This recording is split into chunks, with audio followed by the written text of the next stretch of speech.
Welcome back to Fantasy Football Today. I'm Jamie, that's Dave, that's Heath. We have the starts and sits that you need for week number 9. And at this point, it's who's healthy. Who's going to be out there for you? Who can just put in your lineup that's actually going to get you some points and actually play? But you know what? I think Myles Gaskin's in a great spot. He's the start of the week for week number 9. Heading into a matchup against the Texans. Might be a shootout now that Tyrod Taylor is going to start for Houston. But we look at Myles Gaskin, and when he's gotten work, he's been successful. He's got 4 games this season with at least 15 total touches. 2 of those, he's been 17 or more PPR points. The Texans, we know they give up touchdowns to running back 6 of 8 games. They've allowed a running back to score, and this is now Gaskin's time to shine. With Malcolm Brown out, he's going to be the featured guy for Miami, and this is his week to deliver. So what are you guys doing not having him in your top 15?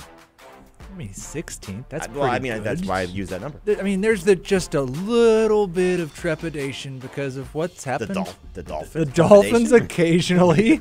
Like, if you told me that the Dolphins were going to build a lead, passing the ball to Waddle and Parker, and then all of a sudden Savon Ahmed's running the clock out, it wouldn't surprise me all that much. Our old host of one of our shows, Joy Taylor, now obviously on the Colin Cowherd show, she used to say the Dolphins going to Dolphin.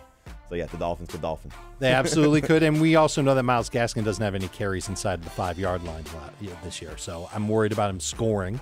But I do like him to get 4 catches in the game. He's had at least 4 targets in like 4 of his last 5 games, something like that. And the matchup is amazing against the Texans. So I agree, he's a startable fantasy running back, which is something we couldn't have said about Gaskin a couple of weeks ago.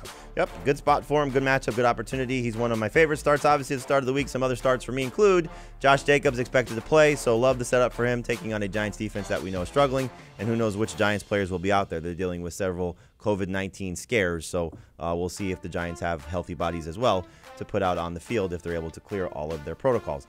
Heath, let's look at the starts for you, and one name that jumps out to me is Mike Davis, because this guy has been struggling of late. We know Cordell Patterson has really taken over as the main guy in the backfield, and then you get the matchup against the Saints, but you're still starting Mike Davis this week. Yeah, PPR only. I'm not starting him in non-PPR, but I do think we'll see good volume in the pass game. What the Falcons have done the 2 games that Calvin Ridley has missed is they've used Cordell Patterson more as a receiver. Mike Davis has been more involved both in the running game and the passing game, so I do think he'll see enough volume to be a good play. In PPR, I'm staying away in non-PPR. All right, so PPR option. We'll see how things go for him without Calvin Ridley on the field. Again, we hope to see Calvin Ridley back on the field for the Falcons as soon as possible. Dave, let's talk about your starts here, and one in particular that stands out to me, and certainly will stand out to Heath, is Boston Scott. So you like Boston Scott. Heath, you do not like Boston Scott. So let's have a Eagles running back conversation here.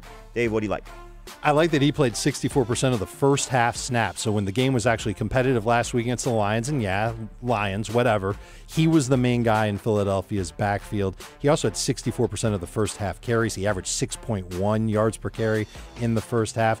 He's taken on a Chargers team in their last 3 games, 7 touchdowns to running backs. And I know that we've got concern about whether or not Philadelphia actually will run the football, because earlier this year they didn't. The last 2 games they absolutely have. It's taken work away from Jalen Hurts. I think they like where they're going with a balanced offense, and I think Boston Scott can score and get you at least 70 yards on top of it.